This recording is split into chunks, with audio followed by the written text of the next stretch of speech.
86 siap meluncur segera ke lokasi. Terima kasih.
Assalamualaikum warahmatullahi wabarakatuh. Waalaikumsalam warahmatullahi Berjumpa lagi dengan saya Unggul Satriadi di acara Bincang Santai.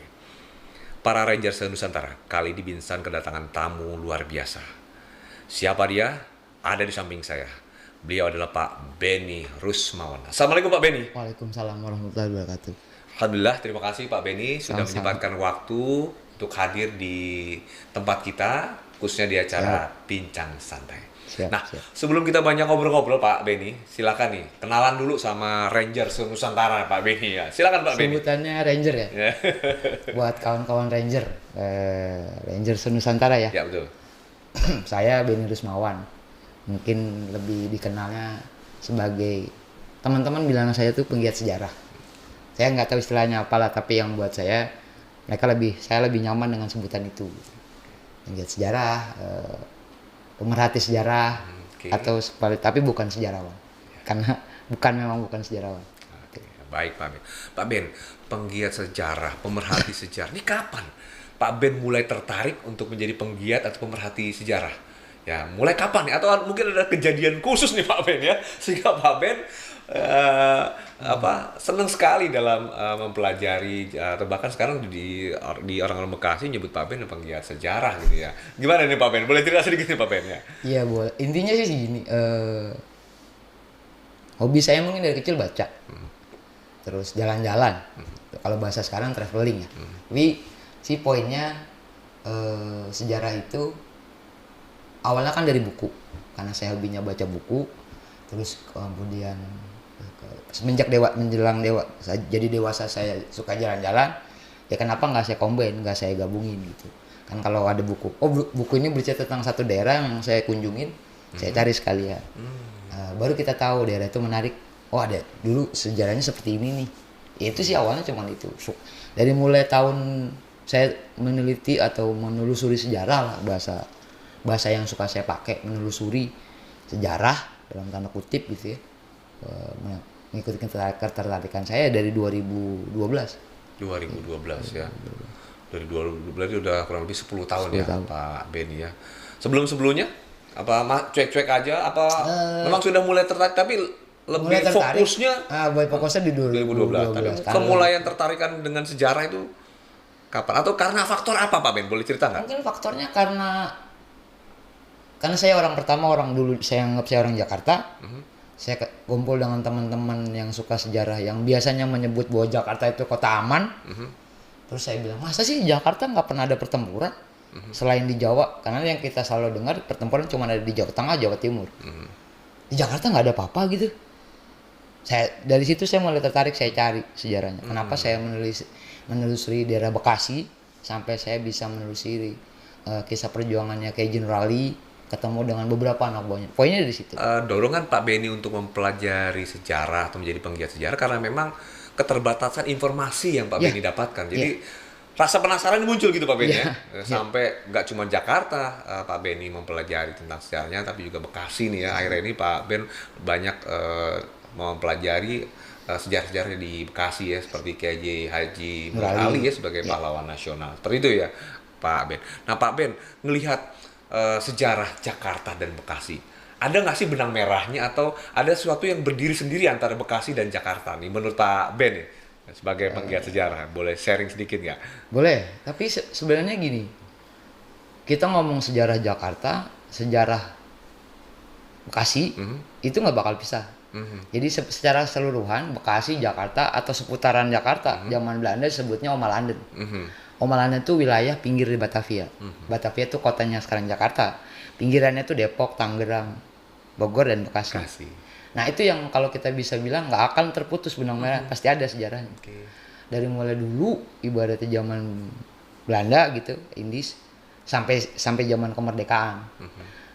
Daerah wilayah saya dulu itu Cilincing sampai tahun 70-an itu masih masuk Kabupaten Bekasi. Baru tahun 72, 73 resmi masuk Jakarta. Nah, kenapa saya tertarik ke Bekasi? Karena mungkin awalnya kedekatan tempat. Saya lebih mudah jalan ke Bekasi pakai kendaraan motor gitu ya. Sambil melalui jalan kampung saya bisa cari informasi tambahan. Dulu ada kisah apa sih di kampung ini gitu. Sampai akhirnya saya dapat beberapa saksi mata atau anak buah Kiai Haji Nur Ali yang masih hidup dari tahun 2014. Oke, baik Pak Ben. Ya, ada keasikan sendiri ya Pak Ben ya. Ada keasikan dalam menelusuri sejarah, ya memasuki kampung-kampung, menelusuri jalan-jalan, bertemu dengan orang banyak, wah luar biasa. Ini kan perlu apa ya, endurance ya, daya tahan dan kesabaran. Dan disitulah Pak Ben merasa senang ya, untuk apa ya, memahami dan mengetahui sesuatu sejarah di tempat di Bekasi gitu ya Pak Ben, luar biasa. Potong pompa di Bekasi lah. Nah, baik Pak Ben. Nah, ini dengar-dengar juga nih informasi Pak Ben. Pak Ben ini termasuk salah satu orang ya di antara mungkin beberapa orang yang pingin ada museum di Bekasi gitu ya. Yang sekarang itu namanya Museum Bekasi ya. Museum Juang Bekasi Pak Ben. Apa sih namanya sekarang? Museum Bekasi. Museum Bekasi ya. Ya, boleh cerita sedikit Pak Ben ya. Dan perannya Pak Ben nih. Mungkin juga nggak ada perannya ya. Tapi poinnya kita pada saat saya mulai tertarik menelusuri Bekasi, kisah perjuangan di seputar Bekasi, kan harus ada ikon. Terus Bekasi itu kan punya moto kota patriot gitu. Berarti kan kota perjuangan. Apa nih ikonnya gitu.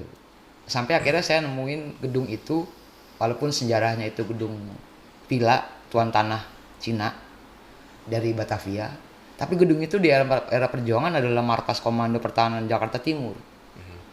Juga pernah jadi kantor bupati. Nah, pada saat saya mulai menelusuri dari tahun 2014, 2015, itu gedung terbengkalai. Jadi cuma tempat tai kalelawar, nggak dirawat, tapi tidak juga dibersihkan gitu kan. Kita miris. Terus kalaupun nggak dirawat, siapa yang mau ngerawat? Nanti akan hilang jejak sejarahnya gitu. Bahwa di Bekasi pernah ada bangunan kolonial, walaupun tuh punya Cina, tapi kan bangunannya Eropa. Akhirnya kita dan teman-teman di penggiat sejarah Bekasi, beberapa teman budayawan, ya udah kita peloporin untuk bikin museum asal-asalan ya. Dalam tanda kutip, kita pakai lakban, kita pakai whiteboard, isinya asal-asalan. Yang penting kita sentil pemerintah daerah pada saat itu, entah kota entah kabupaten, untuk bisa sadar kalau kalian menyebut diri kalian kota patriot, kenapa nggak punya museum? Sedangkan APD-nya Bekasi itu kabupaten termasuk besar di Jawa. Sedangkan dulu saya belajarnya gini, Kabupaten Rangkas Bitung APD-nya itu cuma 14%-nya Kabupaten Bekasi. Tapi dia punya museum. Rangkas Bitung loh ya, sempat saya ngeledekin. Rangkas Bitung aja punya museum, kenapa Bekasi nggak punya? Udah kita bikin gitu. Sampai akhirnya didengar karena rame, didengar sama bupati, sama provinsi, dan diambil alih sampai sekarang jadi Museum Bekasi. Alhamdulillah ya Pak Ben ya, sekarang sudah berdiri. Nah Pak Ben nih, saya mau tanya, ini tujuan Pak Ben nih untuk tadi menjadi penggiat sejarah sampai sekarang alhamdulillah Bekasi punya museum. Sebenarnya tujuan buat masyarakat apa sih Pak Ben nih? Sampai Pak Ben nih umumnya dengan gigih gitu memperjuangkan ini harus punya museum karena sebagai kota patriot Bekasi. Sebenarnya buat masyarakat atau orang banyak, Pak Ben punya tujuan apa sih? Nah, apa ya? Agak sulit jawabnya. Tapi gini lah. saya balik ke pribadi saya. Mempelajari sejarah itu buat melihat diri kita ke arah yang lebih baik, merubah diri kita ke arah yang lebih baik. Kenapa? Karena sejarah itulah yang mengajarkan kita kalau ada kesalahan, kita bisa merubahnya. Lihatnya dari sejarah. Kalau kita ngerasanya nggak pernah baca sejarah, pada saat ada kejadian, kita nggak akan pernah belajar. Bagaimana cara menghadapi masalah, bagaimana cara menghadapi kesulitan. Karena dari sejarah harusnya kita bisa berubah. Lebih manusiawi, lebih punya empati, lebih peka kepada lingkungan. Itu sejarah. Kalau buat saya pribadi. Baik, tujuannya seperti itu, mengajak masyarakat untuk peka terhadap lingkungan, lebih memahami dan lebih wise terhadap dirinya sendiri dan lingkungannya gitu ya Pak Beni ya. Kalau buat kalau Pak Beni ya, siap. Pak Beni, ya ini mohon maaf nih agak sensitif. Pak Beni, ini sebagai penggiat sejarah, memperjuangkan museum, itu ada duitnya nggak Pak Beni? Nggak ada. Terus gimana Pak Beni? Pak Beni dengan gigi tujuannya buat apa kalau nggak duit kira-kira Pak Beni? Ya kita ngomong itu aja, kita maaf Mas, kalau kita ngomong dana atau duit, kita nggak bakal dapat dari sejarah. Saya sering bilang ke teman-teman yang sekolah sejarah, nggak bakal kaya lu sekolah di sejarah, karena nggak ada duitnya. Tapi kita akan kaya pengalaman, kaya teman, kaya keluarga, di mana Berkah juga Pak Beni. Tapi mungkin kita dimudahkan dari hal lain, walaupun tidak materi. Banyak orang juga nanya, buat apa lu cari-cari gitu, dapat duit enggak, kaya enggak? Agak sulit jawabnya, tetap saya bilang nggak tahu lah, ini dorongan hati. Kalaupun nggak ada yang bergerak, kenapa kita nggak bergerak? Ya sudah, jalan aja, saya bilang gitu. Kalau masalah rezeki sudah ada yang ngatur. Saya percaya itu. Artinya Pak Beni percaya betul bahwa apa yang dilakukan Pak Beni akan mempermudah Pak Beni dan Allah memberikan kemudahan gitu ya Pak Beni. Yang kita nggak bakal tahu bentuknya, belum tentu materi. Betul, luar biasa. Artinya Pak Beni memperjuangkan. Ya alhamdulillah sekarang dinikmati orang banyak. Nah itu kebanggaannya Pak Beni. Walaupun mungkin orang nggak tahu siapa di balik museumnya Bekasi gitu ya Pak Beni. Kita cukup tiap lewat, wah ini kalau kita dulu nggak pakai lakban, nggak pakai wearboard, nggak jadi ini nih. Cukup seneng aja. Ya Pak Beni ya mungkin bisa jadi ini bisa jadi inspirasi buat Ranger-Ranger Nusantara anak muda yang ya harus mencintai gedung-gedung yang sudah dibuat museum agar itu menjadi sejarah buat nanti anak cucu kita ke depan biar tahu. Apa kamu kan bilang jas merah, jangan lupakan sejarah. Seperti itu ya, dan di Quran sendiri mengajarkan kita untuk belajar sejarah masa lalu. Rasul kan banyak sejarah perang dan lain-lain. Nah, kita insya Allah kalau kita pengen belajar sejarah maka kita menjadi orang yang tawakal, dan insya Allah Pak Beni dengan kegiatannya istiqomah ya. Amin. Ya, semoga ini bisa jadi inspirasi Pak Beni ya. Amin. Pak Beni, punya nggak nih kalimat motivasi, inspirasi buat para Ranger Nusantara nih Pak Beni? Silakan Pak Beni ya. Apa yang motivasi? Saya tahu biasanya Ranger lebih punya semangat, lebih punya motivasi kan. Ya, okay. Kalau karena saya biasa mempelajari sejarah tentara gitu ya, militer. Ranger itu adalah pelopor, Ranger itu di depan, Ranger itu pemuka, Ranger itu penunjuk jalan. Kalau di Amerika mungkin bahasanya Ranger itu lead the way, Ranger itu yang di depan, yang menunjuk jalan. Tapi bahasanya Ranger adalah orang yang tidak pernah harusnya boleh putus asa, tidak boleh pernah, kalau bisa tidak boleh mengeluh, tetap berusaha selama kita yakin, karena hasil akan tetap pada Tuhan. Tapi usaha tetap kita laksanakan. Ranger itu tidak boleh menyerah dan tidak mengenal menyerah. Kalau saya, terutama untuk sejarah, kalau saya, kenapa teman-teman saya ngajak teman-teman di Ranger umpamanya seperti di sini untuk mempelajari, minimal mengetahui. Jadi pada saat kita tetap nggak buta total tentang sejarah, tapi kita tahu, oh sejarahnya ini. Kita lebih menghargai sesuatu, walaupun bukan bendanya, tapi nilai historisnya. Itu aja. Siap Pak Beni, terima kasih ya. Sekali lagi terima kasih sudah hadir di Bincang Pak Beni ya. Semoga nih, dan saya yakin juga banyak menginspirasi para Rangers yang banyaknya anak-anak muda nih Pak Beni. Insyaallah. Ya. Baik, terima kasih Pak Beni ya. Sama-sama. Baik, demikian tadi para Rangers Nusantara, bincang santai kami dengan Bapak Beni. Semoga banyak menginspirasi dan memotivasi Rangers Nusantara untuk lebih banyak kenal dengan sejarah. Ingat pesan Bung Karno, jas merah, jangan lupakan sejarah. Ya. Baik, saya Unggul Satriadi pamit undur diri. Sampai bertemu di program Binsan berikutnya. Assalamualaikum warahmatullahi wabarakatuh. Waalaikumsalam warahmatullahi wabarakatuh. Makasih Bapak.